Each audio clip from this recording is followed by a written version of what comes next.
I've had enough of scheming and messing around with jerks. My car is parked outside, and I'm afraid it doesn't work. I'm looking for a partner, someone who gets things fixed. Ask yourself this question. Do you want to be rich? I've got the brains. You've got the looks. Let's make lots of money. You've got the brawn. I've got the brains. Let's make lots of... This is the Community Solutions Podcast. Jason Bradley, Andrew Richter, from deep in the bowels of our underground layer, where we have opened a double-digit lead against all of our competitors going into this home stretch. And I'll tell you what, I think we deserve it. How you doing, Andrew? I'm doing great. Good. An unusual week where I'm not complaining and being upset, and the show's going to bring me down. Yeah, it's just not going to happen. Okay. Show will make some people angry, as it always does, and but I won't go totally crazy today. I might go off on the deep end in the opening a little bit. Okay. Why do I know the song? The song sounds very familiar to me. Yeah, probably.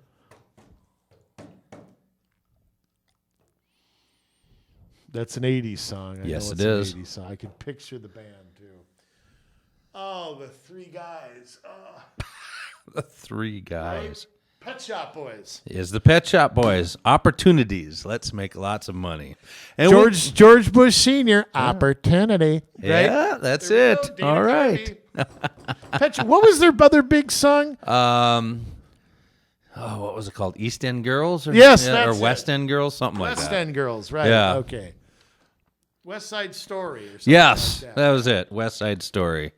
Hatfields and McCoys, right? That's all right. I got it right. Like I said, Jay, if we'll see if our contract gets renewed in the spring. All right. Then maybe I'll get up to 20% by 2038 or something. Well, if we're still doing this in 2038, I'm going to be dead for sure. Just think that'll be after I'm governor. Yeah. I don't know if I'll run for another term. I don't know. Yeah. I mean, I'm not obsessed with myself, but I'll tell you what, Jay, let me jump right into business. Okay. If you guys listen to my show, and judging my ratings, you have, on my last show with Tanya Simons on. Yes. I made some predictions for the election, which we're very, very close to right now. Yes. I'm going to double down on a couple. Okay. I'm going to make some wild ones. And I can do this because nobody cares if I'm right or wrong. It's kind of fun. It's kind of like the old, I just got back from Biloxi and frickin' Yankees and Dodgers. I could strangle both teams. But yes. I did okay gambling other than that. Now, like I said, I made a few predictions about the elections last time. And I'm going to make a few wild ones today. Yes. Okay. There's a certain debate, too, we're going to talk about in a few minutes. But I'm going to make a couple predictions that I did not make before. The race in New Hampshire, which a month ago was written off by everybody. Right. Oh, he's just an extremist. He's a MAGA. Nut job. What did Biden call that group of people the other day? MAGA? Yeah, I don't know what he called them. I don't think he knows. He walked into a door or something. Yes. But I am going to predict an upset in New Hampshire. I'm going to say the Republicans win that seat. Now, I have been bearish on New Hampshire is a weird state. Right. It's kind of like Nevada, where New Hampshire and Nevada are the only two states I can think of where President Trump underperformed. Mm-hmm. If you look at the polls, he should have won those things. Any poll that was tied or Trump was ahead by 1, he won the state by 10. It was always wrong. Some people say he did win Nevada. Well, but again, I'm not going to get into that. Right. I don't. You have to move on in life. But, but the point being, I'm going back to the days of, I remember when Harry Reid got elected one time. I think it was in 2004, and President Bush won the state by a fairly comfortable margin, not big. Yeah. Harry Reid got reelected. And I remember that. I'm like, what the hell? He wasn't the leader then. It was Daschle still. Uh-huh. But I'm just going, what in tarnation? So then in Nevada, same thing. I mean, when I can't think of the lady who used to be the senator there lost, in 16 by a razor-thin margin. President Trump lost New Hampshire by a razor-thin margin. In both of them, Ayotte, I think was her name, Ayotte or something. Kelly Ayotte. Yeah, that was it. And I mean, Yep. but the polls were goofy, Right. because if you look at Ohio, where President Trump won by like 10, Real Clear Politics had like a 1.2. It wasn't close. Right. And, same thing with the guy who's not the Senate, Portman, who's not running again. And Yeah, Natalie Vance Portman. is running for his seat. No, the other Natalie. So same thing, Wisconsin with Ron Johnson. He way outperformed. So I'm tepid on predicting New Hampshire because it's a small state. Yeah. Very small margin can do this. But I have not seen polls move away from an incumbent and faster to a challenger in a long time. And this has gone from a double-digit lead 6 weeks ago to Real Clear Politics having the Republican up. Right. I'm just like, what in the world? Now, there's two things that can save the Dems there. One is early voting. I don't know how that's factored into these polls. Okay, I really don't. And two, the grassroots work that the Dems do a good job of in that state. Yeah. Got to give them credit where credit's due. I love them promoting a state that has no income tax and no sales tax, which is just weird that Dems just promote that about New Hampshire and act the other way in 49 other states. Okay, but whatever. And Nevada's another seat. I did predict the Republican would win there, but I am tepid on both.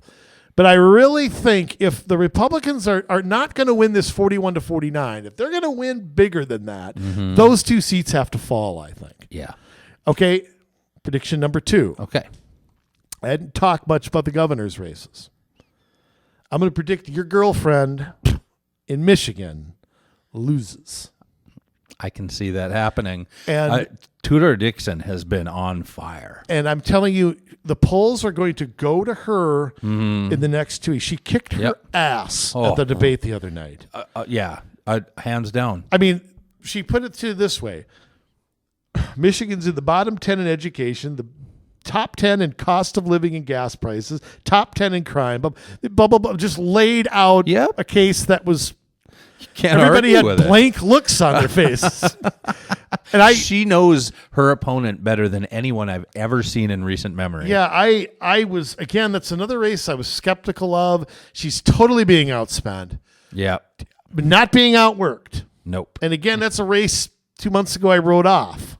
Yeah, I hadn't, but I had thought, well, chances are it goes to the Democrat, although Whitmer has done enough crazy stuff that if the right candidate was in, it's winnable. Here's the thing. Yeah. I wrote it off because the Dems, if they lose Whitmer, it's a rejection of their COVID stuff. Yep. Completely. In a purple-ish, lean blue state, whatever you want to call Michigan. And I just thought they would defend her at just all costs. She was their COVID darling.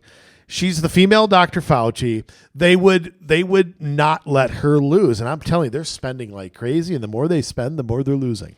She's one of those people, the more you see her, the more you don't like her. Right. She needs the Biden 2020 strategy hiding in the basement. Right. If there's anybody who does. Yeah. And so I'm going to say she goes down. Again, you don't want your campaign to peak in July. Right. And that's what a lot has happened. I think Dems thought abortion or January 6th or something. Yeah, they could just say that enough times. Let me tell you something. You look at poll numbers right now, what people care about. Abortions in single digits, January 6th ain't on there. Right. And they've stuck with it, which is what amazes me, that they have not been able to pivot and try to. But how do you defend what you've done to the economy? How do you defend what you've done to the border? What are they going to say? Exactly. I mean, it's the only two issues where they think they can stand strong on, and half of the country hates where they stand. Well, and I'll tell you another thing that is driving them nuts is they're sitting there talking about, unemployment rate is good. All I got to do is drive down the street, and I can tell you that it isn't. No one's fooled by it anymore. Right. You're right. They haven't pivoted. They have found nothing they can say that is going to. They have a few things that'll energize their people. That's it. Beyond that, it goes nowhere. Now, and unless you're in a purple to blue state, energizing your base is not enough to win. yeah, and I would say in the purple states, it's not enough. It's anyway. probably not. So, Although some independents are going to vote Democrat no matter what. You know, just like there's some independents that will vote Republican no matter what. yeah, they just don't identify themselves as right, one or the other. right. Yeah, it's hard to gauge them sometimes. Yeah. I consider myself an independent, but I'll vote too. Republican most of the time. Yeah, So I'm apt to vote third party, but yeah, I think a lot of the time I vote Republican. You know, it depends on the candidate. I'm just not an automatic down the ballot guy anymore. me So neither. that's- I can say this: I have no values that align with the Democrat Party, and I will never vote for the Democrat Party without some major changes to that platform and the people that are elected to run that party. Okay, I'm gonna have a confession to make on election night. Yeah? I will. You'll enjoy it. No, I won't. Because I will not say that I will never vote for a Democrat under any circumstances. Because I'm planning. That's not what I said either. I'm planning to on Oh, boy. this election. I'll explain it later. Renee Bowman? No, but I'll explain it. Anyway, I don't have a lot of things that line up with the Dems. I think if I were governor or something, I could work with the Dems who'd be willing to work with me. I don't think, though, that there's much, as long as they are for this transgender stuff and they're radicals on the environment, I find it very hard. Now, could I work with them on a tax issue? Sure. Could I work with them on a highway issue? Yeah. But I don't. I mean, so long as it's not, let's get rid of 94 and make a boulevard out of it. No, I wouldn't do that. But, could I work with them on some things? Absolutely, I could. But it's hard to endorse those kinds of things. Just aberrant behavior. I can't. Won't. I mean, the number one thing we have in this country is energy independence. Is a security issue to me. Yep. It's an issue. We shouldn't be begging Middle Eastern countries and propping up their governments all to get oil that we could frickin' drill for ourselves. Right. I mean, it's just dumb. It's stupid. It's idiotic. We're low on diesel fuel as a nation. We are We're low on everything. We're damn near tapped out of our strategic oil reserves, which is not supposed to be used to lower gas prices so Democrats can get elected. It's supposed to be used in cases of a national emergency, which we don't have. We don't have anything close to have. It's just shameful. It's going to take years to rebuild that. Yeah. Years. I mean, we hadn't tapped that for a long, long time. Now, let me get back to my predictions. I have a couple more. I'm going to make a weird prediction in Georgia. The polls have shifted to Walker. He's ahead.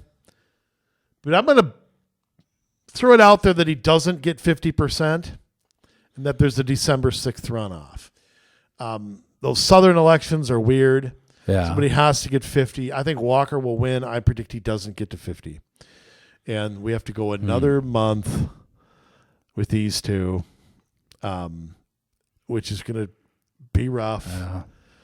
Not fun to watch. Nope. But I don't think it will decide the Senate like it did last time, because I think that the Republicans will pick up enough seats where it won't. So I'm going to stick with that. I did predict Walker. I was the most tepid on him. Yeah. Nothing against Herschel. It was just the race and the money being spent against him. The Democrats have been spending money in 3 states, Pennsylvania, Arizona, and Nevada. That's their Waterloo. They can lose Ohio. They can lose, Rubio's pulled way ahead. Vance is pulled way ahead. Yeah. Ron Johnson's been written off. He's winning. Yep. But there's the 3 states that were kind of their firewall. Right. And they've had to shift some stuff off to the West Coast, too. Yeah, right. I mean, they've shifted stuff now to New Hampshire, which, again, tells you where that race is going. Right. They have internal polls. And where they shift the spending, or the Democratic Senatorial Committee shifts that, is very telling. Now, here's the ultimate prediction. You saw the Fetterman-Oz debate the other night. And it was... Yes. You know those canes that, like, a cartoon would, like, grab off stage? Yeah.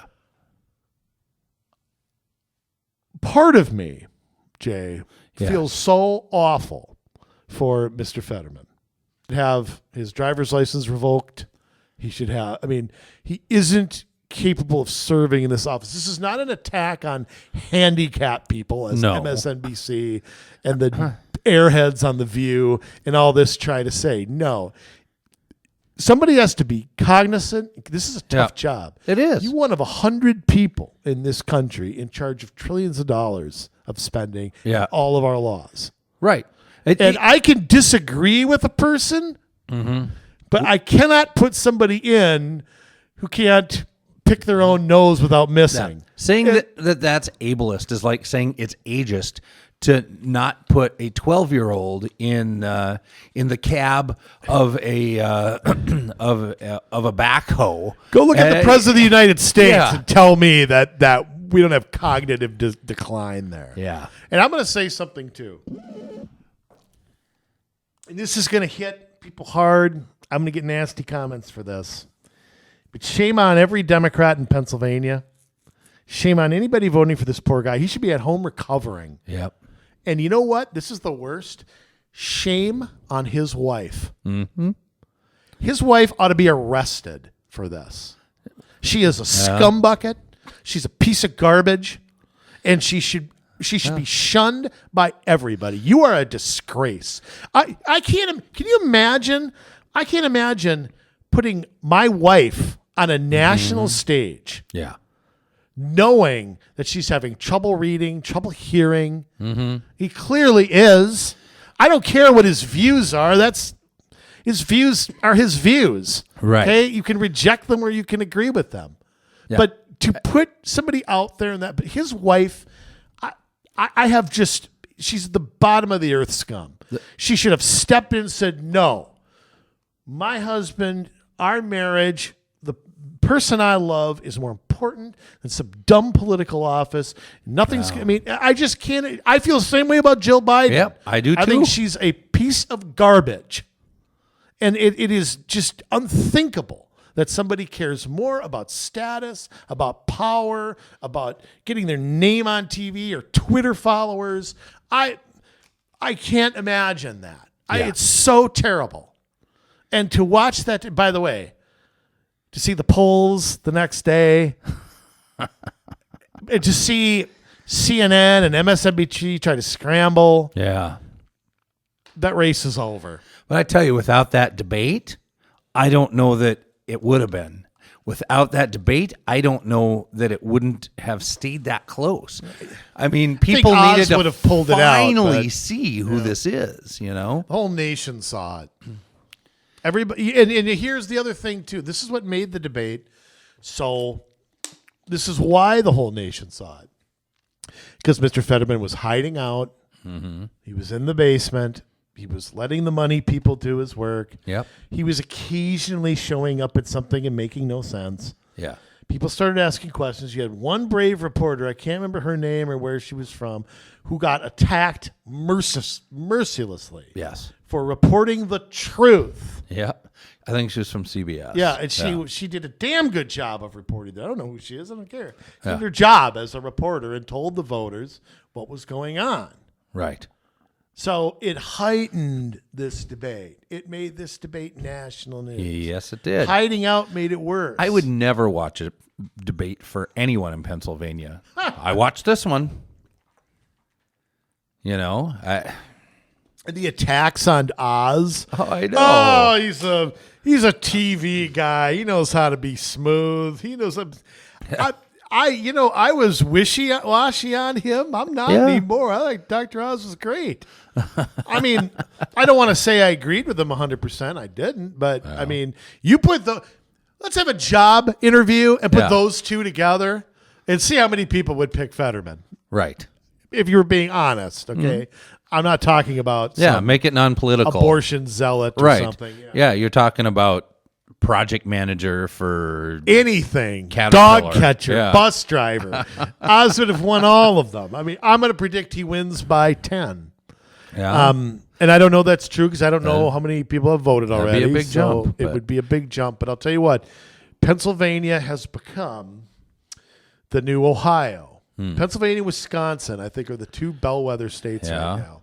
Ohio and Florida have gone more red. Yep. So has Missouri. That used to be a bellwether state. Maybe Yeah. Arizona as a third West one. Virginia's kind of flipped now. Oh, it's totally flipped. Yeah. I mean, that's the state of Robert Byrd and Jay Rockefeller. I know. And it's completely become a red state. So I think that I think those three, Arizona, Wisconsin, and Pennsylvania are huge. And I don't know what will happen with Blake Masters. I think Carrie Lake will win. I do too, and I think she'll have some coattails. It'll be close. Maybe. I mean, incumbent senators are tough to beat. I mean, Yeah. I think Mark Kelly, had he governed how he campaigned, because he campaigned like Kristen Sinema, Yeah. and is governed voted very differently than her. Oh, yes. And so I think the voters are punishing him. For Yeah. that. So They kind of like their Mavericks there. they do. Well, whatever. I mean, Arizona. fine. So I mean, Jeff Flake was a Maverick. John McCain was a Maverick. Yeah, Jeff Flake was just a flake. Yeah. I don't think he was a Maverick. Whatever you want to Yeah. call them, people who aren't, I think, again, lying to the voters has consequences. And I think Kelly's now coming back trying to claim that, he doesn't support this and doesn't support that yet. Yeah. Blake Masters has done a good job of exposing what his votes have been. Absolutely. So I think that might be one that is going to be a late decider. Yeah. I think there's an independent candidate in that race, too. Mm-hmm. Yeah, libertarian, I think. Yeah, that might be right. Yeah. I think there's one in the Georgia race too. But I think ultimately, I mean, Yeah. I don't know where to go there. I'd probably put my money on Masters. Yeah, I think so. Just with the trends of everything everywhere. So Another place where they're hitting them hard, and it's an interesting kind of different race, is Utah. I mean, you have Evan McMullen and Mike Lee. Yeah, an independent against a Republican. Now, Mike Lee, I think, is amazing as far as elected officials go. They better keep him. But I don't know. It's closer than I thought it would be. Well, what you have there is I think you have a lot of Democrats supporting McMullen. And a lot of Democrat money supporting Yeah, McMullen. I think it's not so much. I think if there were a strong look, Utah is a state that votes 70% Republican. Yes. It's the Democrats you send Amber Alerts out for them. Right. There's one swing district in Salt Lake. Right. The whole rest of the state's red. And Evan McMullen's a former Republican, and I think he is being used and allowing himself to be used. Yep, absolutely. And I think he'll be a maverick. I don't know how he'll vote. I do like Mike Lee, and He's a CIA spook. Yeah. Well, Utah's a state that's hard to predict. I mean, it's just to have Mike Lee and Mitt Romney in the same state. I know. is very weird because a Mike Lee type would beat Mitt Romney in a primary 80-20. Right. So it's hard to see what will happen there. I think Lee will win, but I think my prediction is that the Democrat in the race gets 2% of the vote. And Lee wins by maybe a dozen or so. Yeah. You think in 2 years Romney loses the primary? No, I don't, because he has the money to bury anybody. Well, And that's true. And again, you have to have the right candidate against Yeah. him. I mean, this is the whole thing. It's kind of like I used to like J.D. Hayworth a lot from Arizona. And when he tried to run against John McCain, he wasn't, number one, he wasn't the right guy. He didn't pick the right issues. And even though I agreed with Hayworth more than McCain, it was kind of like, I didn't vote for McCain. Yeah, I did. I didn't.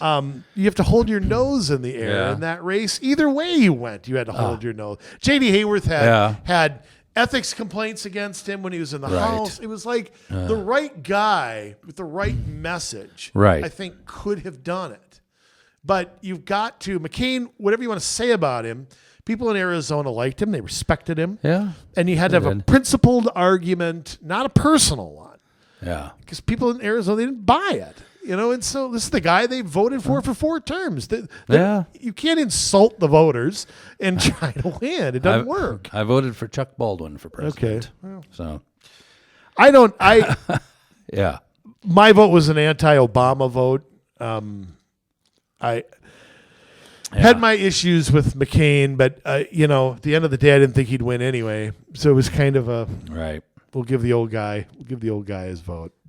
All right, we've talked long enough. Yeah.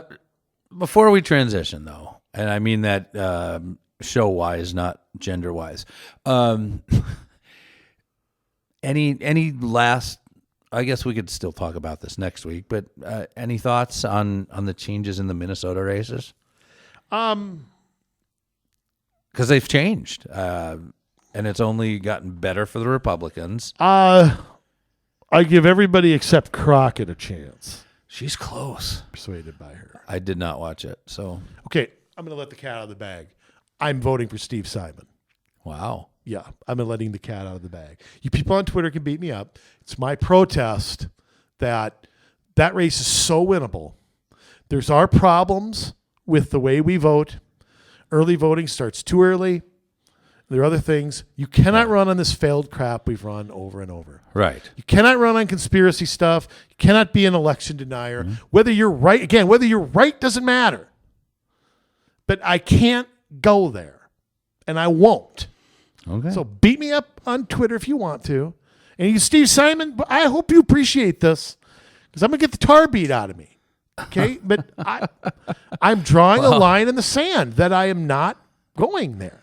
And so, I will just say this, that I probably will stay with the Republican in this instance. Well, that's fine, Jay. I have heard her speak a couple of times, and she said some very good things. Okay. Not. I agree with you, but she does. Yes. I do agree with her on a lot of issues, but she's not. And if she would articulate some things I've heard her say, she would win this race by 10. She continues to have diarrhea of the mouth. And I have lectured Republicans running on voter ID that has been rejected in Minnesota for the last 20 years. Right. Doesn't matter if you're right. Okay? Yeah. You have to make an intelligent, articulate argument for some changes to be made. Right. And she hasn't done it. And I'm just telling you, I'm drawing a line in the sand there. Okay. Now, for the other races, again, I predicted Jim Schultz would win. I stick with that. I think you talk about a guy who's run a very simple campaign on very simple issues and hit hard. Yeah. I think Jim Schultz has done that. I really do. Oh, yeah. I think Ellison's in trouble. And I think Wilson, I'm going to give him a good chance. When Julie Blah is talking about abortion in an auditor's race, you know she's in trouble. Yeah. She's in serious trouble. I don't even understand what that has to do with another. You audit abortions. I don't know. But again, she wouldn't be saying that if she were ahead by 10. You know what I mean? She wouldn't be doing that. Yeah. So I'm still going to stick with Walz in a very close race. It won't be called at 8:01. No. But at the end of the day, I don't see Jensen winning. Really? Yeah, I don't. So he was ahead in the most recent polls. We'll just see what happens, I guess. Well, we'll see. I mean, could he win? Sure, I'd give him a 1-3, 1-4. He's had some very good ads put out on his behalf, and he's done some good interviews. He did a good one on Laura Ingraham the other night, and I think he is doing better. The Scott Jensen we're seeing right now, if we'd seen in August, I think I'd feel a little different. I think he waited too long to do ads and things like that. I think he should have been doing. He waited till he was down before he's come up a little bit. Yeah. Look, anything can happen. And 2 weeks ago, I didn't think I'd be calling the New Hampshire race Republican. Right. But, you can chastise me. I just want some kudos from Steve Simon. Okay? Good luck. You tell me when they come in. Hey, he's welcome on my show. Oh. I would love to talk to him about election stuff. Yeah. And I disagree with him on some stuff. But again, the legislature makes the laws. Right. Okay, the Secretary of State is it's like the auditor and the Attorney General. And I again renew my call for these races to be nonpartisan because they have a very specific job. And I don't think Steve Simon's doing a bad job at what the legislature has tasked him with to do with this constitutional office. Now, do I disagree with him on taxes? Yes. Do I disagree with yes, I do. But I want a good, competent, non-whack job to do this work. So that's my stand. I would also like to see some other things happen, but it's not going to under present circumstances. Voter ID, getting rid of the drop boxes, ballot harvesting in Minneapolis, all this kind of stuff. Yes, there is. I think the number one problem we actually have is none of those things. I think it's same-day registration. Yep, absolutely. I think that is the biggest problem. We either need to get rid of it or we need to get provisional ballots. We're the only state in the union that does not have provisional ballots for same-day registration. But I'm going to say this. As an independent candidate running for governor in 2026, yes. I want same-day registration because Jesse Ventura would have never won without it. So seriously, I told that story about when I was voting. And it was me and 6 old ladies that smelled like mothballs in line. And there were 20 people in line to register to vote. They were Jesse Ventura voters, guaranteed. What is with him throwing his support behind walls? I heard about that. I don't know. I have no idea. Whoa, The best part is him casting a ballot while he lives in Mexico, praising the lockdowns that he never lived under. Right. I love the Jesse Ventura of 1998. I don't know where that this guy's guy. gone. I don't know. How does a conspiracy theorist support a mainline Democrat? That's what I don't get. Who knows? Who knows? Okay.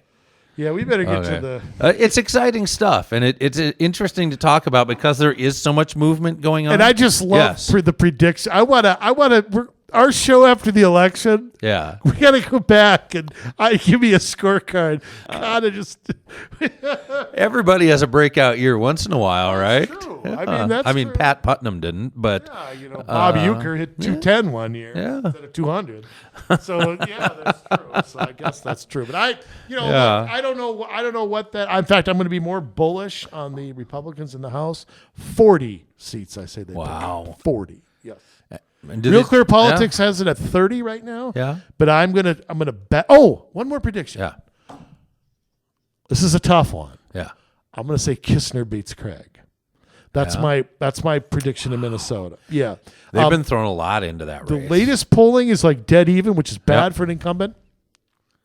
I say Kistner wins by maybe 3. I think he wins by a small amount. But what nobody's factoring in is redistricting. That district got a little bit redder, 5%. Right. And I think that's just enough to move this race. Yeah. Well, the state party's been throwing a ton of money into 1 and 2.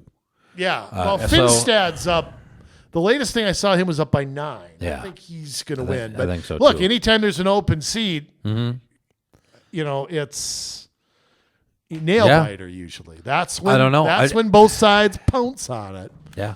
So, all right. Yeah. Unfortunately, I love CeCe Davis. I think she's great, but the Somalis are getting sick and tired of Ilhan Omar, but it's not to the point yet where it can be overcome. Well, I still think if Omar is going to be overcome, it's from within. Yeah. A reasonable Dem has to run against her. And they've tried. But they don't try outside of Minneapolis. That's the big problem. Right. They're all just trying for the immigrant vote or something. There's 15 suburbs in CD5, and you could go out there and campaign. They don't particularly they may be Democratic in their views. Right. And they could go. I never thought I'd be wishing for Martin Sabo to come back. Okay. Sabo at least Sabo was I would take him in a heartbeat over Ilhan Omar. I'd practically beg him. Yeah. And like I said to you, when I went back and watched those 98 governor debates, harmless, reasonable, non-wacko, and Hubert Humphrey, you'd never call him a socialist. And Humphrey made some decent arguments when he ran for governor. Yeah. Now, I'm not sure there's an articulate thing Tim Walz could say that I would nod my head for, except when he hopes the Vikings win. Mr. Pro Second Amendment when he was a congressman, and then when he wanted to move up, sorry about that. Yeah. Common sense gun control, Jay. That's what we need. Yes. Out came the Ron Gardenhire cliches. The Gardenhire. Common sense gun control. Use 2 hands instead of 1. Yeah, really. Put on a silencer. Which can be heavy on a gun, by the way. Yes. Jay, Yes. speaking of people that you your girlfriends, and then one of your girlfriends. boy. You have so many. I mean, it's just incredible from whatever. from Donna Shalala to Dianne Feinstein. I mean, just line up these babes. Gretchen Whitmer. I mean, Yeah. what is going on with your mayor up in Duluth? Oh, she's something. She is a piece of work. Yeah. She is definitely I'm surprised she hasn't blocked me on Twitter. I just want to say that. Because see, one thing. Have you been conversing back and forth a little bit? She doesn't converse. She issues decrees. I hit her hard last year on her mask stuff. Because then she was one of these people who, ran and hid and all that. But what in the hell is she doing in Washington? You tell me what tarnation she's doing, as Uncle Jesse used to say? I'm sure looking for money. I mean, For what? Well, Duluth needs some money. Okay, let me back up a sec. I don't know when this started. You know what I think this whole idea of going from one government going to another government to try to get some money. Yeah. I don't know when this started. My theory is it started with the American system and Henry Clay. And I like Mr. Clay. I'm not blaming him. But part of his idea was that we'd all pay for roads, that we would all, we would run to Washington, and pay for a road that went from the Trail of Tears to, Columbia, South Carolina. Yeah. Okay. And going to go advocate for money to bring back to your state. And it's a vicious cycle. Yeah. Because the cities want money from the counties or from the state. The counties want money from the feds and the states want money from the feds go and print money. Yeah. It's just a constant, it's like the Weimar Republic at a buffet. They just walk down and pick whatever they want to. Yeah. Okay? And this vicious cycle, the merry-go-round of money, as we always call it. And the idea that you are a mayor and you're going to go to Washington, which is in humongous deficits, inflation's out of control, we're sending weapons to Ukraine. By the way, what if they land? We always talk about Russia's nuclear weapons, which I think is a lie. I think the government's lying about that. Yeah. I don't think Russia has the nuclear capabilities that they say that our government says they do. I just think they do that to keep us afraid. I don't believe it at all.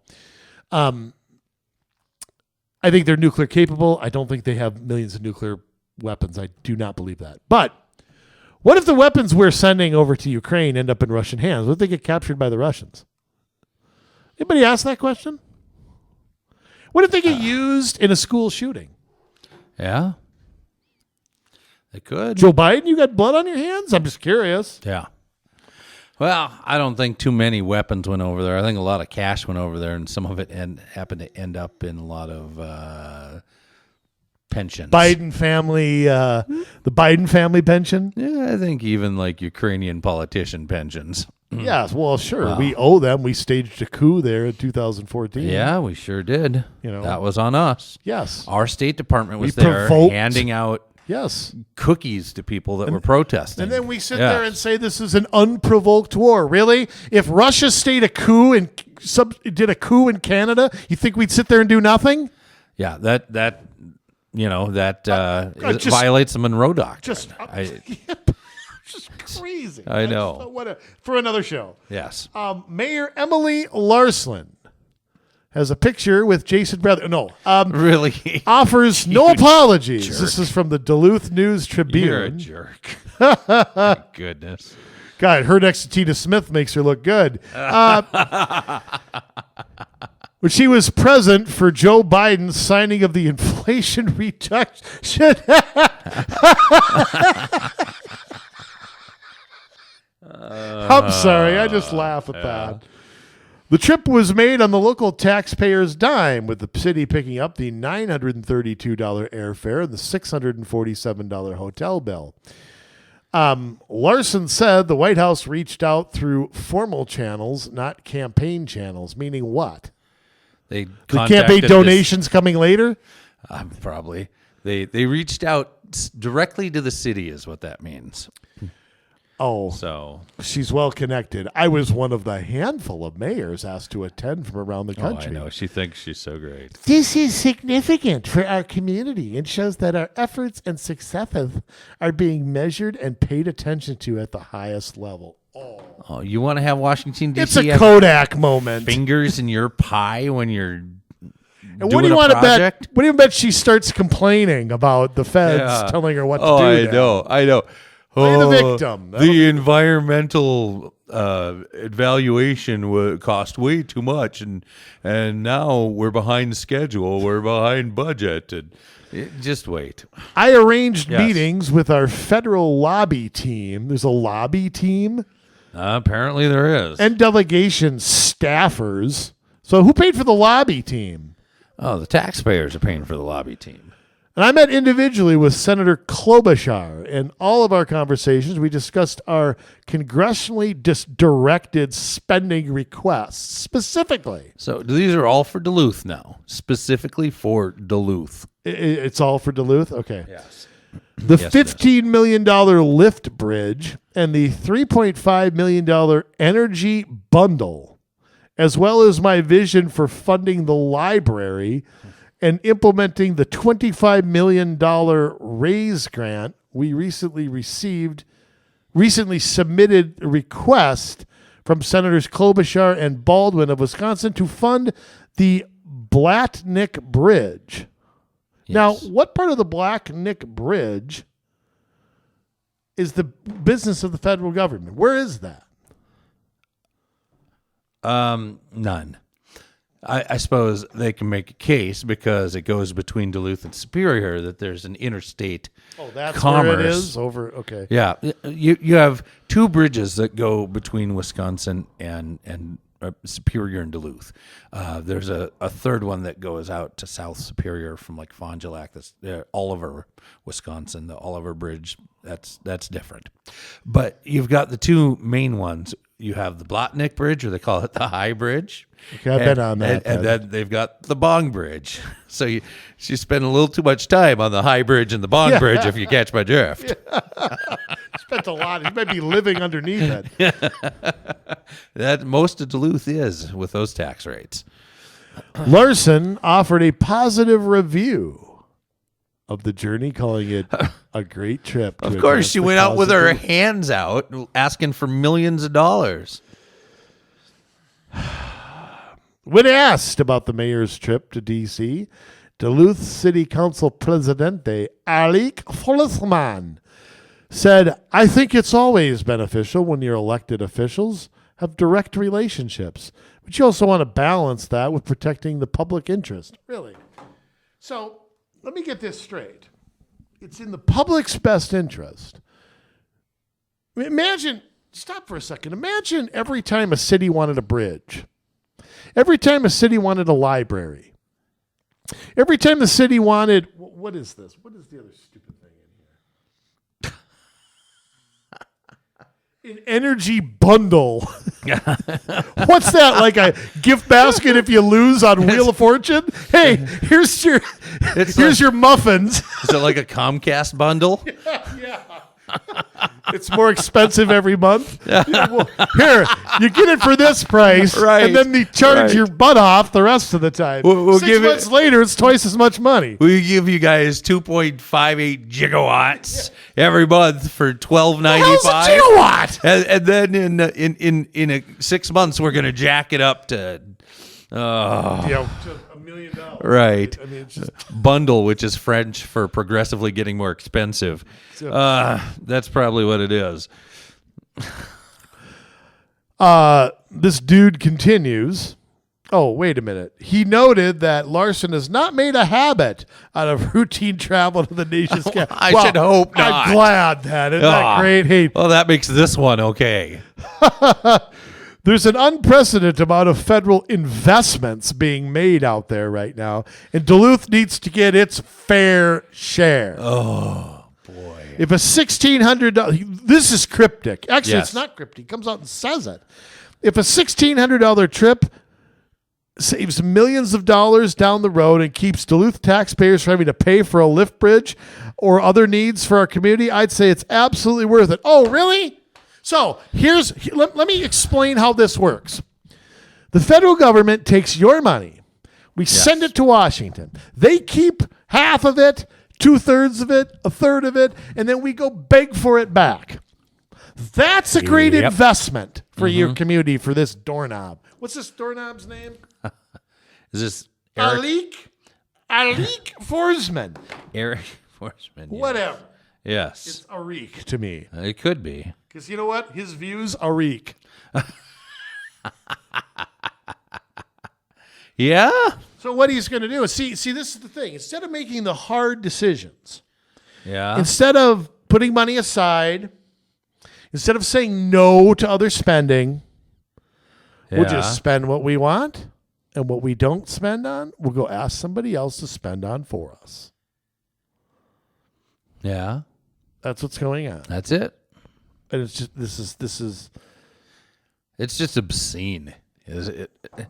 And you know what? You know what? Yeah. Like I said, these are the same people who whine and cry and bitch and moan about the state and the federal government are telling us what to do. Yeah. Well, I got an idea. Don't take any money from them and do what you want. How about that there, Arik Forsman? Yeah. You know what this reminds me of? Emily Larson going up to the big old feeding trough in Washington, D.C. with her hands out asking for money. It's the people who go to Vegas only go to the buffets. And they go from one buffet to another buffet to another buffet. And by the time they leave, what I do they're there. so dang stuffed full. If you poke them with a hot poker, they shoot out Yeah, they go all crab around the legs room. everywhere. you know, it would be almost as bad as if you had to sit next to John Elder. Oh, ass ripping. Okay. Bad enough. All right. I'm sweating. I'm so upset. Why do you got to do that to me, Jay? Why do you do that? Well, it looked like a good article to let our friends know about. Okay, Yes. listen to this one.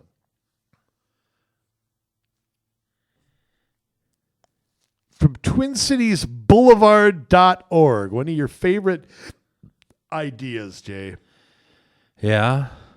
Turning it all into a boulevard, right? Is that the 94 turning it into getting it out of a highway? It's not going to be a highway anymore. Yes, Oh, it let's look at is. this. The Yes. Rethinking I-94 project. Guess what they're doing? Oh, yes. So we've talked about this before on our podcast. Yeah, and I don't remember what episode. It wasn't that long ago, though, Yeah. that they want to rethink, reimagine. Yes. Yeah, what are all those other words? You know, they're going to streamline. We're gonna make it. We're gonna make 94 Yes. sustainable, right? All those words. They have a thing. Ask Minneapolis and St Paul leaders to apply for federal funds to study Twin Cities Boulevard. That's their latest plan. They are trying to move forward with this. They have the TwinCitiesBoulevard.org. I don't know what that is. Is that a 501c3 or what is it? Well, let's see. This grant is a critical opportunity to give Minneapolis and St. Paul the resources needed to fully evaluate the Twin Cities Boulevard. We are calling on Minneapolis and St. Paul leaders to make a public commitment to support a joint planning grant application. Once they get the money, it's a done deal. It's always a done deal. Once the money's been spent. So they are now asking for federal. Now, let me ask you a question, Jay. Yeah. I-94 is an interstate highway. Yes. Okay, can Minneapolis and St. Paul just can't do what they want with an interstate highway, can they? I don't know. And I would imagine that with the yahoos we have in Washington, D.C., there wouldn't be any pushback on this. Well, and by the way, it's the transportation department that would run this, not Congress. Right. So whoever's in charge of Congress, all they do is appropriations. Yeah, well, it would be MnDOT then working with the transportation department. Okay, but again, whose decision ultimately is this? If this were to be changed, who ultimately makes it? Well, I don't know. I mean, that's a good question. Because right now, I mean, the Minnesota Department of Transportation, the Rethinking I-94 project belongs to the Minnesota Department of Transportation. This is an official project of the state of Minnesota. Well, now, I tell proposal, you, if Jensen gets elected and doesn't wipe this department clean and start over, there's a problem. It won't be. It won't be. It has to be. He has to fire everybody. Okay, first off, the Minnesota Senate could do that anytime they want to. And they don't. They could fire the head of it. And they haven't taken care of the Department of Education, who's just as bad, Department of just Health. as radical. Charlie Zale running the Met Council, the former Department of Transportation head. The Minnesota Jensen does. You don't have to wait for Jensen. Yeah. This could have been done 4 years ago. Could have been. So,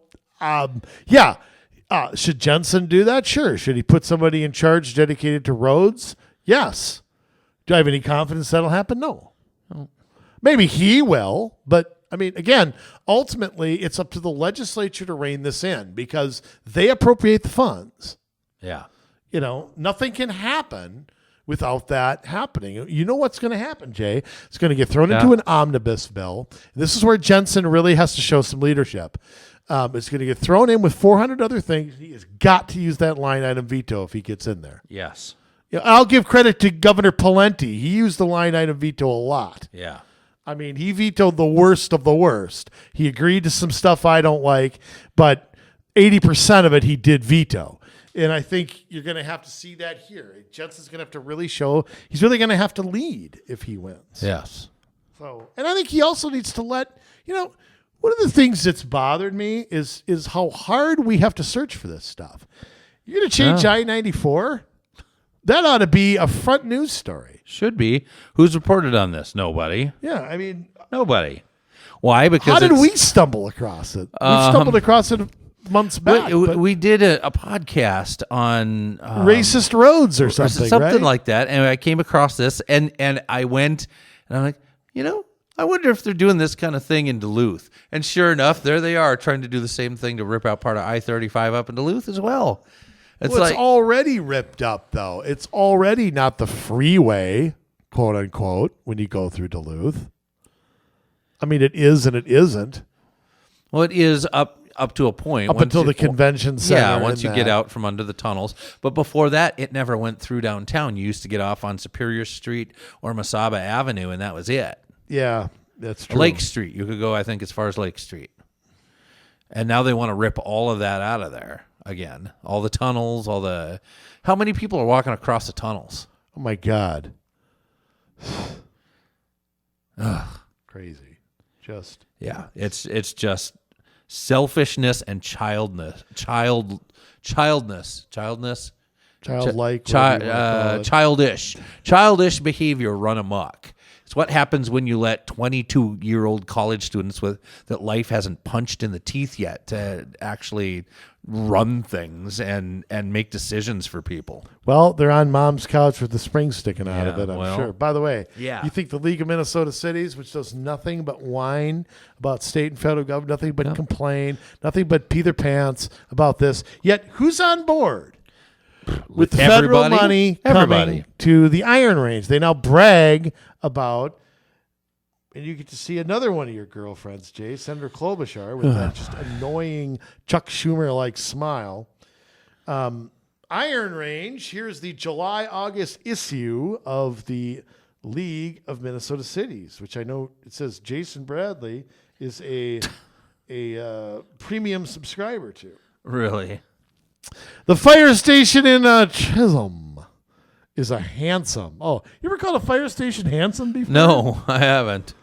Man, just a manly, handsome 1908 brick building. How do they know? How do they know that it's not a Somebody- they-them? That's the description. The fire station might want to be a they-them. Or as my new pronouns, me, us. The city has to special Yes. order fire trucks that are small enough to fit through the doors, designed for horse-drawn fire wagons. So Really? Chisholm's had 112 years to save some money and build a new fire station. And they wasted it all somewhere. I don't They know where. wasted it lobbying the state and federal government, probably.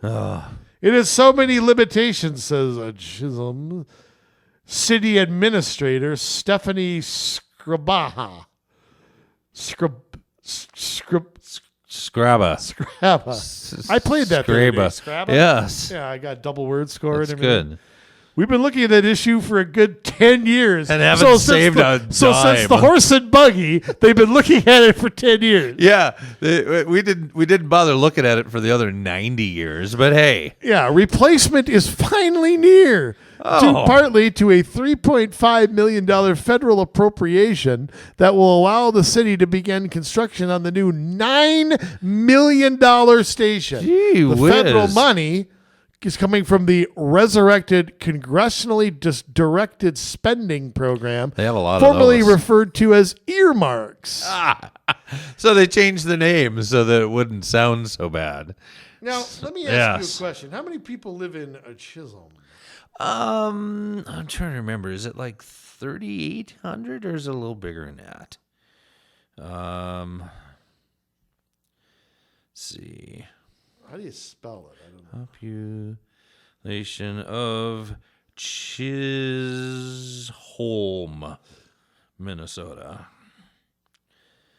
4,732. Okay.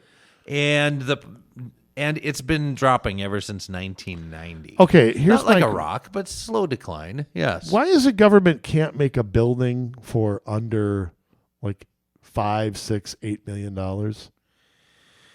Yeah. I mean, okay, how many fire trucks do you honestly think Chisholm has? A handful? Yeah, they probably have a volunteer force. They probably have a volunteer force, and I would assume that they hit all the townships around there. They might. Hibbing The probably county has their might own. be do that too. It's pretty close to Hibbing, but I bet Hibbing has their own. You probably I don't have an know about agreement. like Eveleth Gilbert if Virginia. they have Virginia would have their own, I imagine. Probably, but they probably have an agreement there. Yeah. I mean, a $9 million building? Why don't you build one for $6? Yeah. You got to have a big, bold, beautiful fire station. Well, here's the thing. When you get the free money, spare no expense. we're going to spare no expense. Yes. We got free money. Man. Absolutely. So, I mean, it's just so gross. It's like, oh, we've got the money. We're going to spend it. We got this chance for one in a lifetime chance to get this thing fully funded or mostly funded. Even if we're not, we're going to make this $9 million and whatever. And we got to build it because we got this grant, even though the grant covers a third of the thing. So we're going to just have to tax everybody for the other 2/3. And we haven't saved a penny in 100 years. of course not. Of course not. Small cities collaborate for water. Yeah. Another project in the Iron Range that received these funds is the new water supply and treatment plant for Aurora. Oh, boy. You better help me on this one. Okay. Biwabic? Yes. White Lakes and White Township. Those communities with a population of quality water. Water wells in some areas have become unreliable. Very old city treatment plants need expensive maintenance. Well, did that just start this week? Yeah. Are you chewing gum like Chevy Chase on Vegas Vacation? We're chewing gum and putting it in the walls there so it doesn't spring a leak. I mean, it's kind of like this. If you have an older car and you have to fix it up once in a while, isn't it reasonable to go, you know what? In about 2 years or a year, I might need a new car. Maybe I should put away a little bit of money for a down payment on something. Yeah. Why not? That would be a great thing to do. If you've got years of maintenance here, Yeah. That tells me you ignored it, and now you're looking at Washington to give you a bailout. Yeah. Oh, hey, you got to help us. Hey, we didn't do squat for this. So the $2.5 million in federal funding. Aurora's water plant was built in the 1950s. Oh, well, so you've only had 70 years to fix it up and replace it. What do you want to bet the population hasn't changed a whole lot? I'm sure it's went down. In 70 years. It's went down. Probably. I'm sure, because mining has been under such attack, and that's another mining town. Yeah. I mean, some of them are ghost towns. Yeah. Absolutely. But you see the League of Minnesota Cities bragging about receiving federal funds for critical projects. Yeah. They had close to 2,000 people back in 1990. Now they have 1,667. Aurora. Yes. Okay. Now it said White Township and a few others were part of this. They must all share that. But I mean,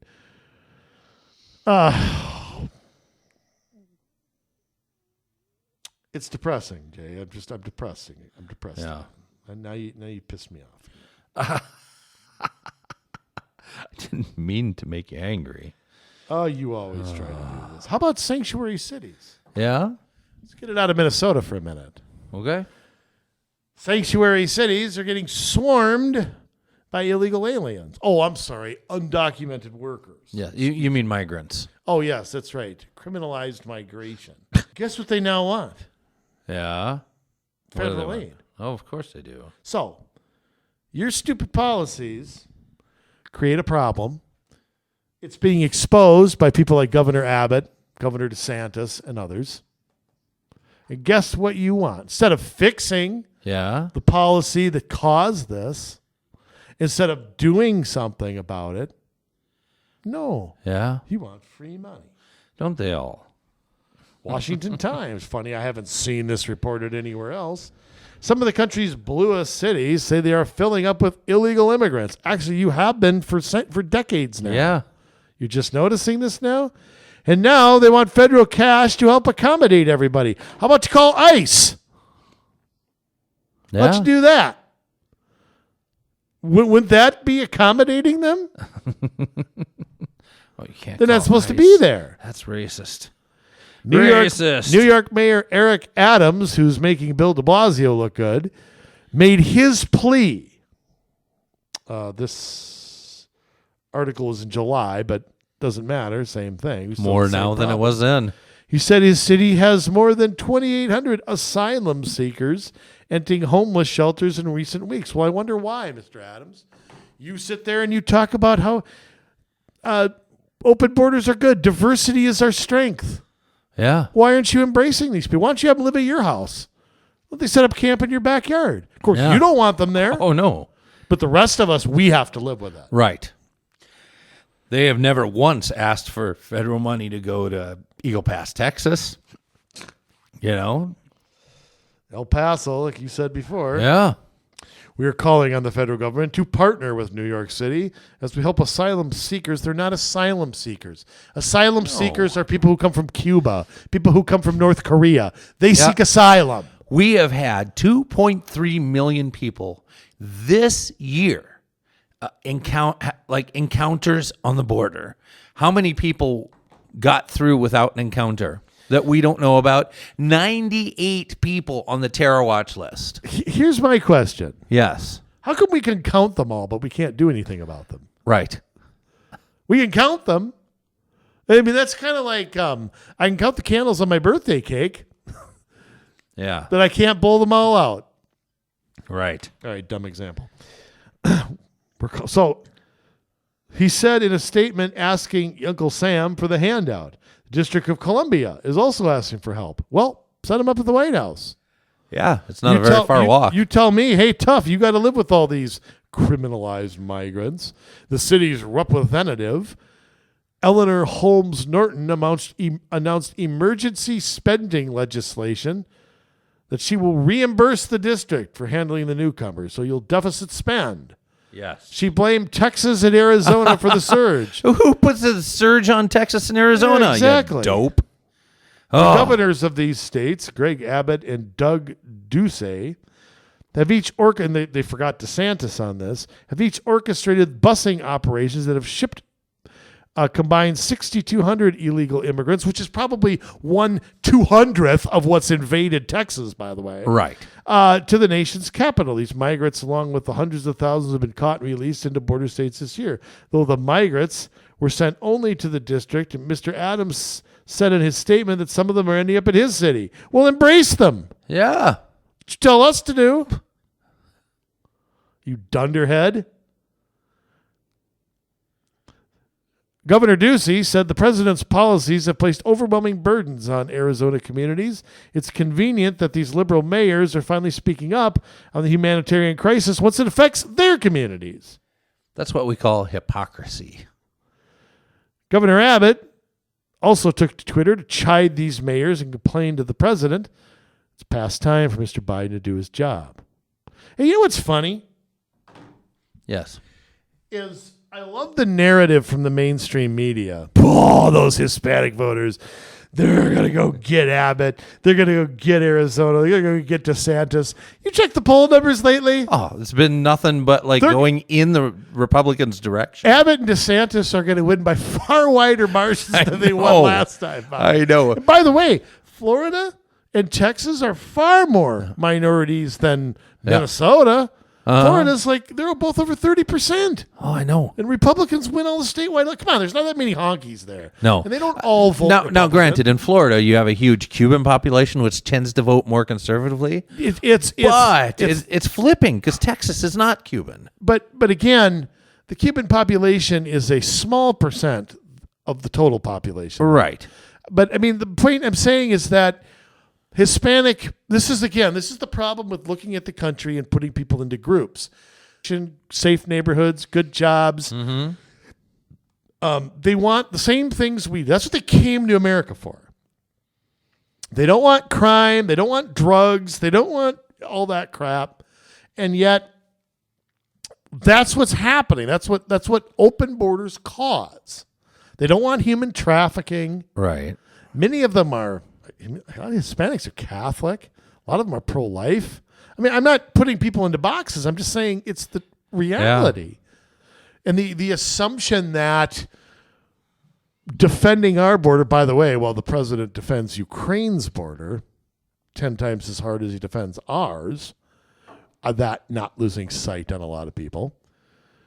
But it's actually having the opposite effect of what people are saying. Yeah. It's a lie. The whole thing is a lie. So yes, I just kind of find it funny that let's see how bad those Hispanic voters punish. They're all going to elect what's the guy's name, O'Brien or whatever there in Texas. Well, there's another Beto. Beto. Yeah, better get Beto. Oh, he's terrible. The perennial loser.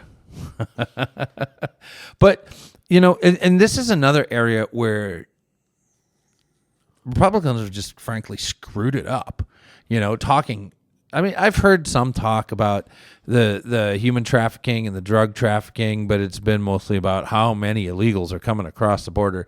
If you would focus on that children are being sexually trafficked, women and children are being raped, and the steady flow of drugs coming across our border, and especially now with the fentanyl in everything and killing so many people, that it would be a runaway issue.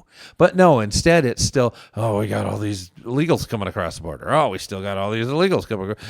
Focus on kids getting raped and sex trafficked and all of our sons and daughters that are dying from drugs. Yeah, it's all the above, but I agree it's shifted to, it's not just people coming across. It is drugs, it is criminals. Yeah. It is, it's out of control, and we have a federal government that is not only, and by the way, this has happened under Democratic and Republican presidents, President Trump probably being the one exception. This has happened for 4 decades now. Bush sucked at it. Bush put up, the head of the INS was a guy from Payne Weber. Yeah. Okay. with not a drop of law Yeah. enforcement experience. He just went there because he was a big Bush donor. Yeah. All due respect to W. It is true. He had no interest in it whatsoever. Yeah. He was a globalist. Yeah. Okay.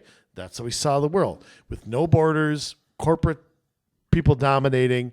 President Obama, same thing, for all his rhetoric on it. We got to do this job comprehensively.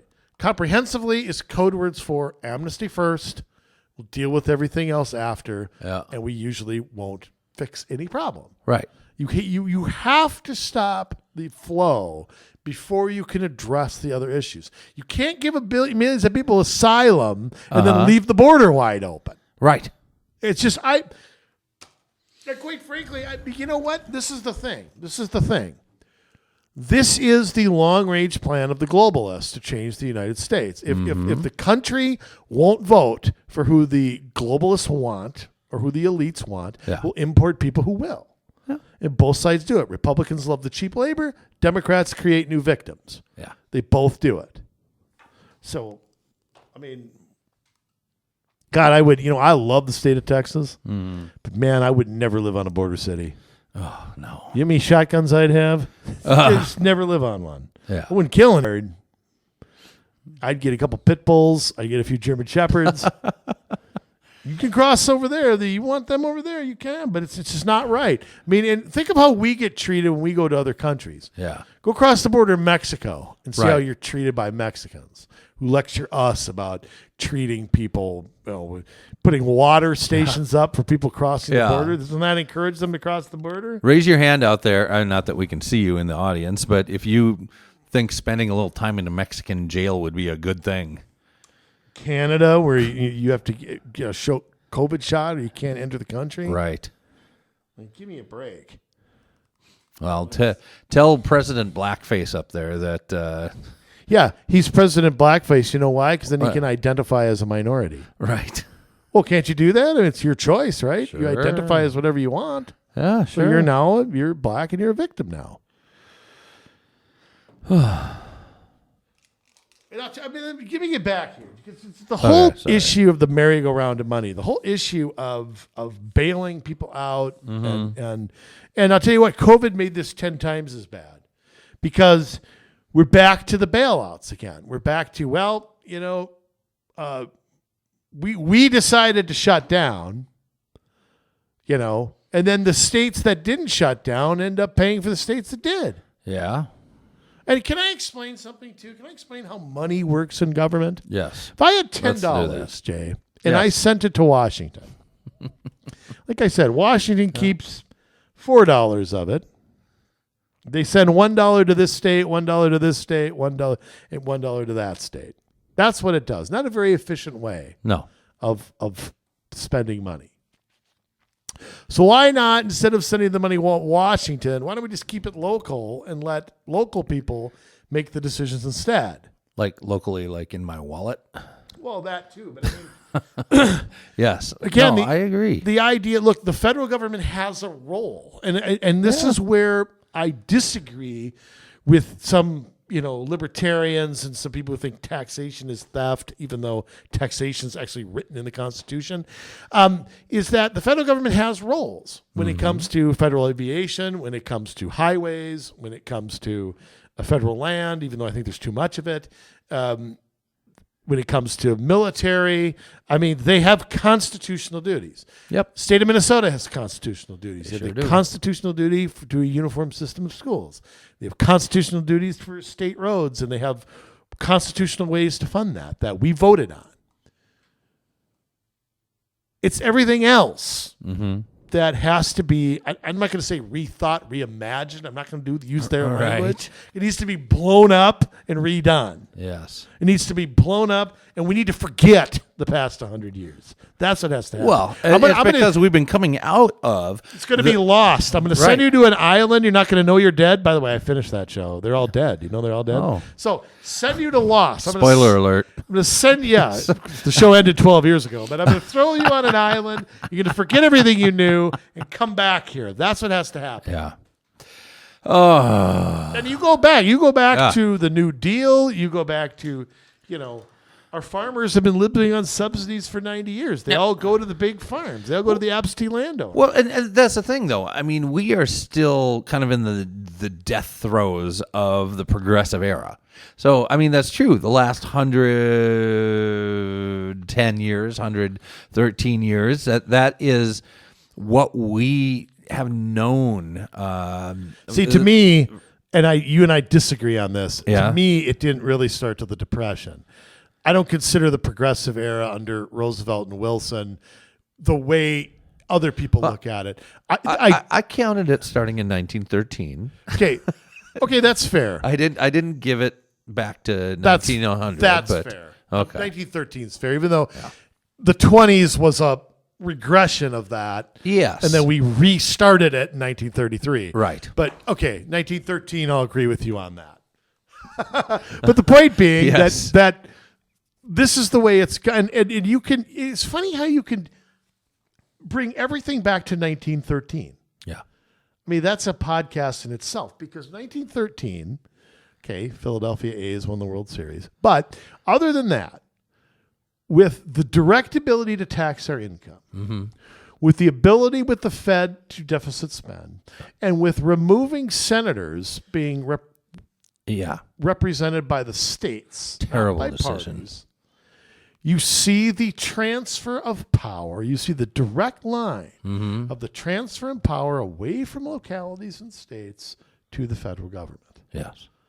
You know what I mean? It's like the first 100 and whatever years of our existence, 137 years. Federal government grew like adjusting to inflation like 10% in 130 years. I mean, I remember reading something about President Arthur having trouble figuring out what to spend a surplus on because they couldn't agree on the constitutionality of anything. And that's where we modernized the U.S. Navy, which was used in the Spanish-American War. They decided to upgrade the Navy, which hadn't had an upgrade since the end of the Civil War. But they actually were like, that's not constitutional. And the senators said, no, we don't want that in our state. We don't, because they represented the states, not their party. So they actually had trouble figuring out how to spend a surplus. Now it's a feeding frenzy for a surplus. Oh. They're swimming in money naked. and here's the thing. Just the how you unravel 110 years of this, Jay. Yeah. I know we're going way off subject, but we're not off subject because this is part of it. Yes. How you unravel all of that spending, how you quit looking to St. Paul and Washington to solve all how we get government right side up again is the epic question we keep asking. How the hell are we ever going to do that? It's like we're constantly in quicksand. Well, I think one thing is to make it illegal to send money from Washington back to states, back to cities, back to counties. Instead, that is going to cause the states, the cities, and the counties to have to do that on their own and raise that money. Okay, let me ask a question. Yeah. On that. You want to do that? I'm not disagreeing. What's step one? Because you can make a law, and then the next Congress can change a law. Well, they can change it, but I mean, I think you have to write a law. You can't do it executorily. You can't have a presidential signing statement or an executive order. You have to have a law. It has to go through Congress, and then it has to be signed by the president. Now, it would be nice if that would come in the form of a constitutional amendment, because that's a lot harder to change. But because that's harder to change, it's also harder to get through in the first place, because you have to have 2/3 of states that say, hey, that's a great idea. But you might be able to, with the rising number of conservative governors, be able to come up, and state houses, you might be able to come close on something like that. Let me put a question backwards. Yeah. Can the states get together with themselves and refuse money, Yeah, I mean, that's what a lot of this is. I don't like the idea of a compact of states. No. I like states acting as individuals. Right. Could they just say, okay, look, we're not going to take your money. You can't tell us what to do then. Yeah, they could. We're not going to take But again, that's not so simple, because if I'm a state, say I'm the governor of Florida, and I've got half my population on Social Security. Yeah. I've got, national places like the Everglades and things that are managed by the federal government. Yeah. I don't have a lot of leverage there. I can refuse this and that. I can make little gains. And I'm sure Governor DeSantis is cooking up ways to do that every day. But they have the feds have the leverage that, and then they're still taking the money, whether Florida spends or lobbies for getting some of that back or not. Yeah, and look what happened. Look what happened when I believe it was Senator Thune in South Dakota.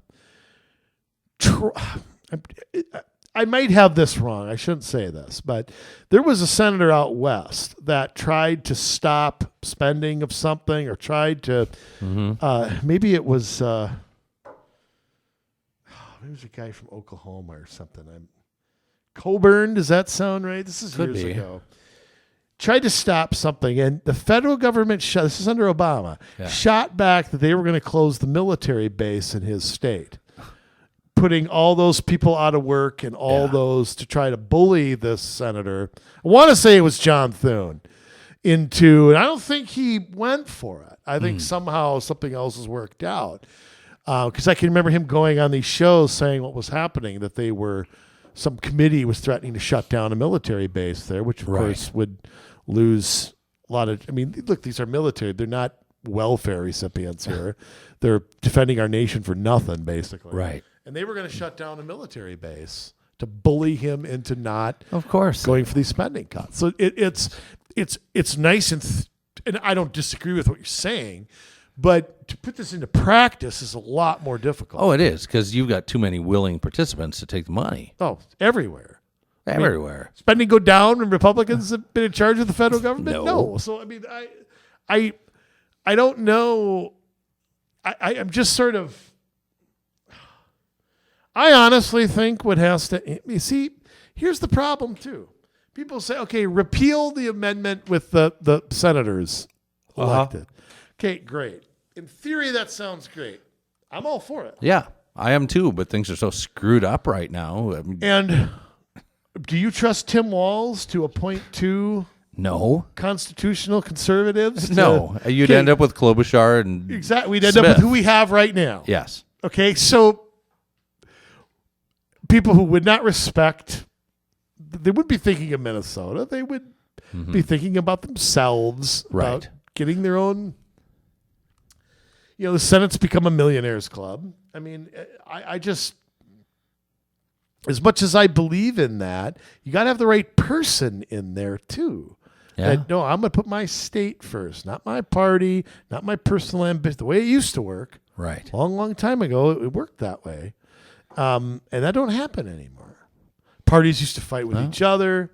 Northern Democrats and Calhoun Democrats, back before the Civil War. Henry Clay couldn't get all the Whigs under one roof because one of them didn't like a bank, one of them didn't like a tariff, one of them tried to nationalize them and couldn't, because the senators really did represent their states, meaning laws couldn't pass unless the people in the states came to an agreement. It was a check and balance, almost a check and balance on itself. And the legislative branch. It's interesting because with the Senate, it would be a lot harder to buy it off, because you would have the representative of the senators coming from the states and not from the people. So then there's no elections. So then there's no big money going into elections from corporations. Right, you have no promises made. However, even given that the Senate would be a lot weaker in some respects. You wouldn't have it as a millionaires club. It would be tamed down a little bit more. It was still, as part of the legislature, still more powerful than the executive branch was ever meant to be. Yes, of course it was. Without a doubt. So just to show you how out of control our executive branch is. Our executive branch has never been so out of control. Yeah. I mean, the idea the president of the United States can cancel a loan contract. Yeah. Typical of Joe Biden, too. Instead of fixing the problem he helped create, he just staves it off to the next person. Right. And what's going to happen in 5-10 years when a bunch more people take out loans and we're in this same situation? Yeah. Same thing. Yep. We need a Cleveland or a Coolidge Name a to come problem in Joe Biden's ever solved. Uh, I mean, I can't think of one other than enriching his family. I can't think of another accomplishment he's had. he had a pretty big ice cream cone the other day. I think he finished it. And by the way, Yes. all you people talking about, racism and the federal crime, who's the author of the 1994 crime bill that put more minorities in federal prison for non-violent crimes anywhere ever in this country's history? He's sitting in the White House. Yep.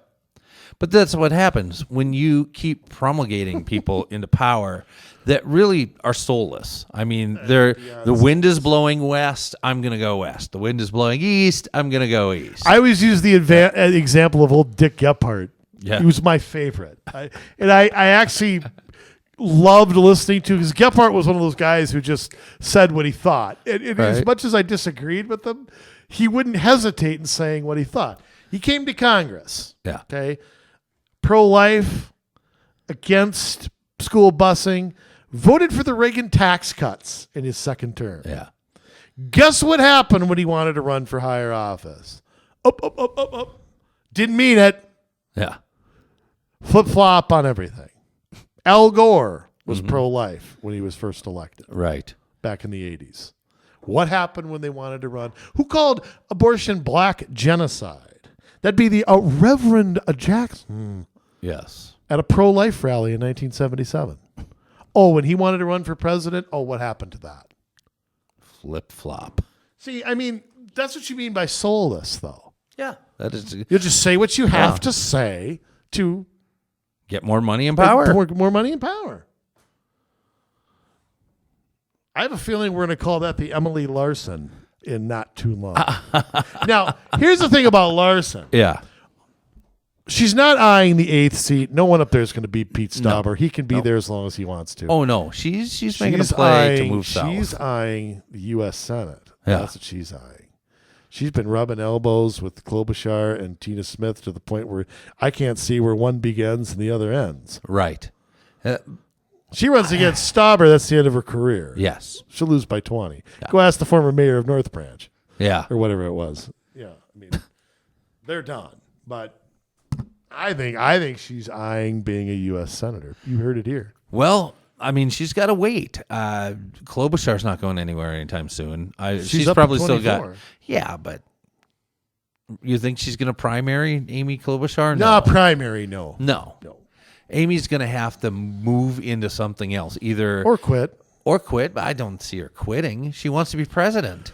So If she wants to be president, the smart move would be to quit because you don't want to be attached to Biden. Right. You don't want to be attached to whoever's in office. You don't want to get involved in that. Best thing to do is pull a Mitt Romney and go away for a few years. maybe, but she doesn't have the national No, she doesn't have anything. pull to. Not even close. No, but I could see. Okay, then you know what you do? Maybe in 4 years she decides to run for governor. If Jensen wins, that would be a way to separate herself from Biden. I think she sees that as a step down. That's my opinion. Probably. I think the Senate is such an elitist place. But it might be a temporary stop to a presidential run again. I don't know. I know it's too naked to do that, though. She hasn't done anything on state issues. Yeah. I don't know. She could win it. I think if she wanted to be governor, she could be. Probably. But she wants that national stage. I don't know how governor of Minnesota gets you there. Yeah. Now, you're in Florida and Texas. Absolutely. That might be different. But unless you're Kristi Noem, I don't know how. Whitmer got national attention. Yeah, for all the wrong reasons. Right. Though. Well, so might- Michigan's a pretty big state. So I don't know. It's an interesting question because personally, I think Klobuchar thinks she's bigger than she is. Yeah. And that ego trip is enticing. Now, Tina Smith is weak, and it's possible that she could get She's weak but well primaried. funded. I don't know. Primaried, I think Larson's too chummy with Smith. Yeah, Although in those waters, anybody can stab anybody's back. The Sharks in a will be moment. out. The Sharks will be out. But she's in a quandary. She can't run outside of Duluth up in northern Minnesota. So Right. she has to pick the right office. But just like Kim Norton down in Rochester, she's not going to run for the first because she ain't going to win it. Right. She won't win the first, won't win the seventh. No. Won't win the fourth. No, but I mean, she's in fourth, Rochester. won't win the sixth. She's in Rochester, so she's in the first. Yeah. So she can't challenge. Finstad will win. She can't challenge him. She can't risk losing. So she has to pick the right office. And to me, with Larson, it's got to be statewide. It has to be a statewide office. It could be a legislative one, but she sees herself as bigger than that. Right. She's bigger than a state legislature. Stepping stone. Yeah, it's just, maybe. she could do it for 2 years, then step to the next thing. But I'm going to make a prediction that you're going to see her run for the U.S. Senate within the next 6 years. Could be. Whatever that is. You know, that's true. I don't think she's going to leave the state, though. There's been there have been reports that she's been down in this area quite a bit. So I don't know. Yeah, because she thinks she's a big-time city mayor, which Right. I guess she is technically by population, but she's not known, and she's trying to get known. That's what she's doing. Yeah. She's laying the groundwork for a future run at something. Yeah. So, but I'm going to predict that. Of course, I'm never right. Yeah. I don't see a path to her being a U.S. senator yet. So I guess I don't see it in the next 2 races, but I see it after that. Tina Smith's got to be old. Good God, she looks it. I actually think Klobuchar's older, but Tina Smith looks way older. And I think that the possibility of Klobuchar, I don't know what her plans are for 24. I don't think she's going to run for president if Biden doesn't run, because that would mean giving up her Senate seat. I don't see that as a possibility. Yeah. You know, it's just my opinion, but I don't see that happening. She's not going to put it all. She's not going to pull a John Edwards and make the mistake of losing everything. Tina Smith, I could see her not running in 26. I could see that as possible. Yeah. But, and again, I don't know who a Republican challenger would be. There's just nobody right There's now. just nobody, no statewide leader, no statewide person out there articulating conservative values. There isn't one, and there hasn't been. I'd say, to be honest with you, Norm Coleman was probably the last one. And I had my issues with him on some things. I liked him, but, I mean, I had, my issues with him. He's the last person to win a non-governor race. And he's actually the last person, the Republican, to get 50% of the vote in 2002. So he's the last one to do it. So, I don't know. But, what do we preach, Jay? Moving on up. Yes. Like she's following she thinks she stole our playbook Well, she might have. for the wrong reasons. I mean, she's doing it for the wrong reasons, but, it's interesting to try to predict those things. I mean, just to see what would happen in the future. I've said this before and I'll say it again. The Republicans in CD3 need to get their act together. Yeah. I don't know what's going on. Dean Phillips is beatable. It needs the right person with the right money with the right message. And I'm not saying Tom Weller's doing a bad job. What I'm saying is there's a lot of prominent people in CD3 who won't put their hat in the ring for whatever reason. Yeah. Okay, so, I mean, say what you want, but that's an area that's probably the richest district in the state, and they can't find a person to run. It's embarrassing. But, I mean, Dean Phillips, just the ultimate votes with Ilhan Omar. He's another Mark Kelly. Yeah. Campaigns one way, covers another. He's a moderate every time it's election time.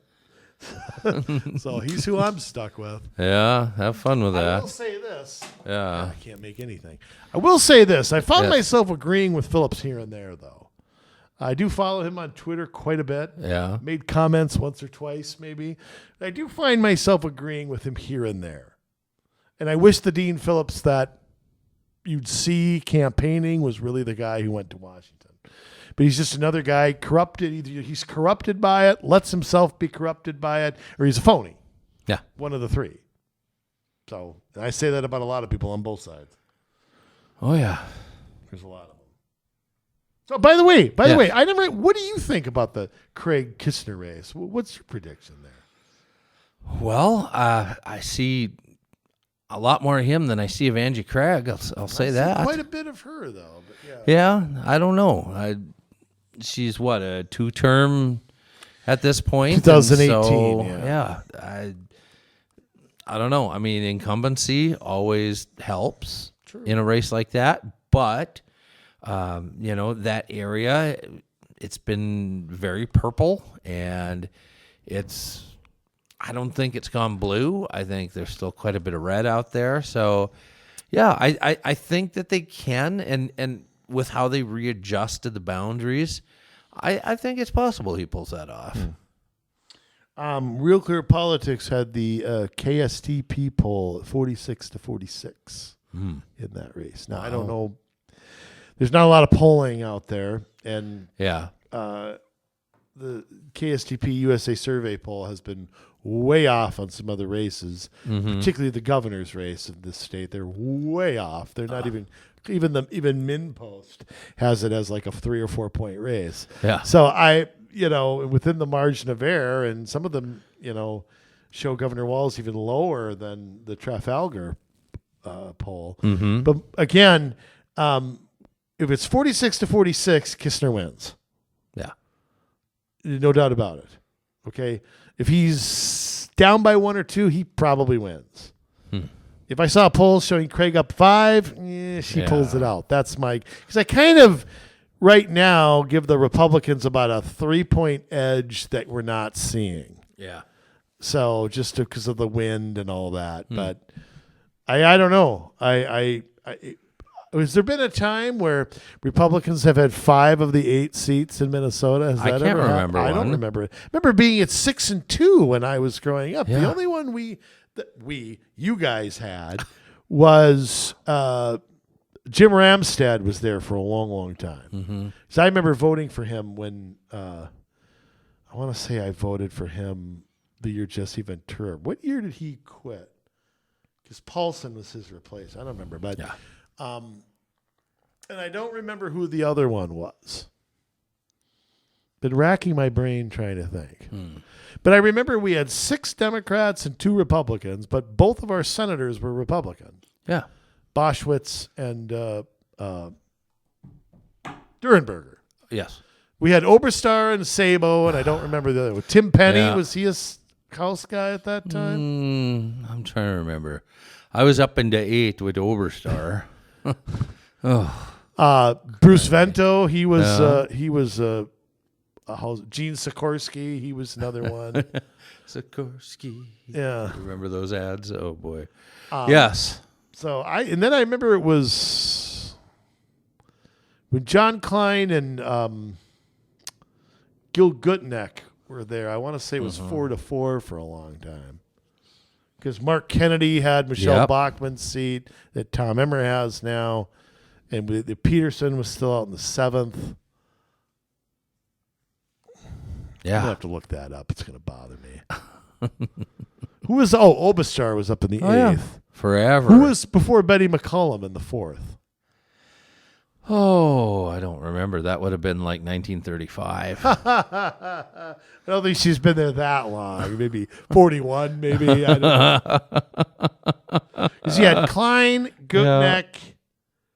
Who were the other Republicans then? Mark Kennedy. Yep. And there was and Jim Remstead. Yeah. Then you had Oberstar, Sabo, Peterson, and who? I don't know. Okay. Doesn't matter. It's St. Paul. It'll be blue forever. You think so? You really think that a conservative can win in St. No, Paul? not until the top of the ticket spends money there, which they won't do. Right. So again. I mean, granted, you've got some more conservative areas in 4 than you have in 5. I think when you line of lakes and all that stuff. You know what I think? You know what I honestly think has to happen? An independent has to win there first. You've had generations of people voting Democratic. They're not going to change it all in one election. You're going to have to. you're going to have to take some baby steps there. Mm-hmm. And that's just my thinking. I don't know. Betty McCollum has been there since 2000. She's been there longer than I thought. Wow. She was...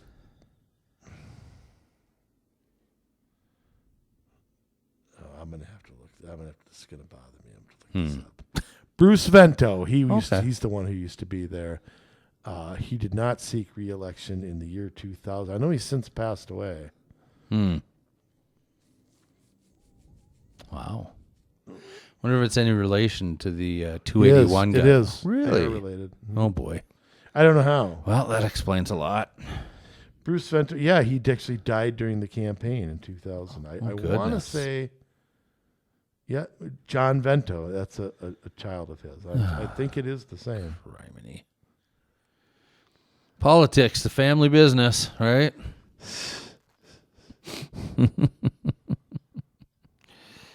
Oh. Well, the merry-go-round of money, Jay. Yes. I don't know that it can be stopped. I really don't. I think the appetite for free money out there is just... Yeah. There's an appetite among citizens for it. There's an appetite among politicians for it. Mm-hmm. They never have enough. It's never enough. And I think, again, you can beat it in pockets, but I think it's going to be really hard to beat it, period. Yeah, I think it is too, unfortunately. But like I said, I mean, this is where you get your city or county to be self-sufficient in money. And we've seen it in some cities. We've seen other cities move towards it.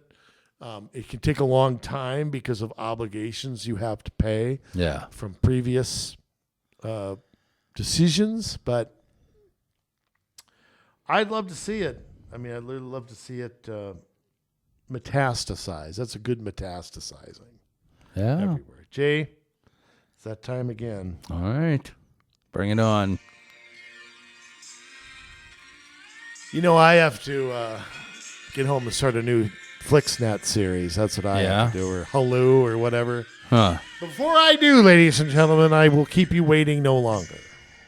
Styling and profiling, limousine riding, jet flying. I said that backwards. Doesn't matter. The men want to be them. The women love them. Ladies and gentlemen, I once again present with the sign-off sermon, Words of Wisdom. Jason Bradley, take it away. Thank you, Andrew, and thank you for getting the first part of that backwards and not the second. We'll get the second one backwards next time on purpose. Yeah, great. Well, it's true. There is way too much money floating around. And as we know, a lot of that is the whole reason why we are encountering the levels of inflation that we are. It is too much money chasing too few goods. And so, unfortunately, the appetite right now is just for more money and more money and more money and more money and more money. Got to grab that cash with both hands and make a stash, as Pink Floyd once said. You know, the deal is this. We have made such an idol out of money that we're willing to throw our beliefs, our principles right out the window just because we think we can get a little extra. Get that walking path down by the lake. Get that bike lane going through downtown, that extra high rise, so that we can have a low income apartment building or seniors only luxury apartments or whatever. And hey, government's going to help out with it. We're going to get money from Washington to build that light rail line. What do you mean? No problem. We forget that that money comes from somewhere and that the project affects those that live around us, that it has very real world implications. Now, we don't ever stop to ask the question whether we should. We just go ahead and we do it. And eventually, somewhere down the line, we're going to make people upset. We're going to, because we put money before people. Because we put shiny projects with these big dollar bill price tags attached ahead of communities. I mean, it's amazing because you see Minnesota Department of Transportation seriously taking a look at getting money to further explore ripping out I-94 and replacing it with the Twin Cities Boulevard. Why? Because they say it's racist and it ripped apart a community, although probably nobody's alive anymore that was around when that was a thing. No, this is the way everybody's used to it being. Anyways, but when it comes to building a light rail line, they don't care if that cuts a community in two. When it comes to building this or building that or taking a small town and throwing up a bunch of apartment buildings, they don't care. They don't care about you and if it changes the face of the community. You have to deal with it, and if you don't like it, you can go move. That's it. That's their thinking. If they can get the money, then why not do it? Instead, they should be asking a different question. Should I do it at all? And if the answer is yes, then how do I responsibly fund a project like that? Not taking a taxpayer-funded trip out to Washington, D.C. with your hands out and going and talking to lobbyists and congresspeople and senators and begging on your hands and knees. Yet with all of these things we talked about today, projects that are millions of dollars for Duluth, projects that are millions of dollars for the Iron Range, projects that are millions of dollars here in the cities. Where does all of this money continue to come from? And we're surprised that we're in the middle of the biggest inflationary period in over 40 years. This isn't a problem of our own making.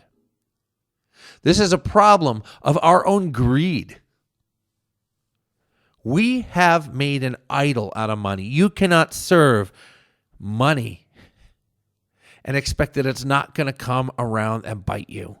You cannot be so focused on getting that money that you forget about the people that end up getting harmed by these projects. You can't have two masters. You can't serve both God and money, because when you serve money, it becomes your God.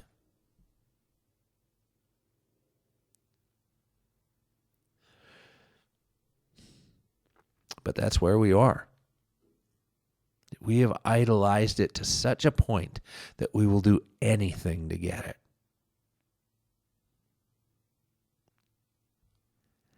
And henceforth, here we are. Double-digit inflation on everything. Shortages. Demand destruction. We really do have to watch what we're doing, and we need to be able to move through these days skillfully, repairing the damage that's been done. And we start doing that by making sure that we elect mayors and city council people and school board people and county commissioners, state reps, state senators, governors, U.S. House people, U.S. senators, presidents that have a better head on their shoulders. I'm sorry, we cannot go forward and put on the team jersey and elect people like Joe Biden and John Fetterman,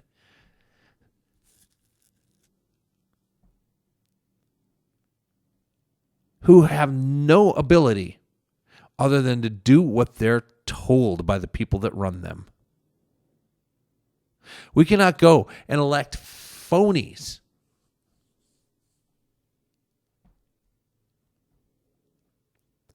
People like Mitch McConnell that want to make you feel like they're on your side. But if you don't toe the line, you're not going to get money for your reelection. You're not allowed to have an opinion. You're not allowed to stand out. You just have to go along with the way of doing things because you don't understand. No, we cannot make money our God. And until we switch that around and we stop making money our God and we put principle before money, we will not switch this around. We can have all the demand destruction we want. We can suck all the dollars back in and burn them up that we want to, but we're still printing money at a massive scale. We're not slowing it down. We're just taking it out of the hands of the people. That's all we're doing is taking the money out of the hands of the people and giving more money to the governments of the world, giving more money to the special interests of the world, giving more money to those who believe in a globalist agenda. And it's hurting us to no end. No, we cannot make a god of money. So we need you to stand up. We need you to rise up. And not take up arms, but to begin to use your pen. Begin to use your computer. Begin to use your tongue. To speak the truth, to put people on notice, and to begin to make a stand, because in 2 years from now, we are going to have another opportunity. This election will come and go, and I believe that numbers are going to swing in a direction that is going to be able to accomplish some positive things if they have the political will to do it. They may not. But 2 years after that, we cannot let off the gas. If we get some wins here and we say, great, I'm going back to the lake. I'm going back to the golf course. I'm going back to knitting an Afghan, whatever it is, and we don't keep our eyes on what is going on, they will come and continue to steal from us. We cannot let go until we have eradicated the problem completely. If you don't take all the cancer out of the body, the cancer will destroy.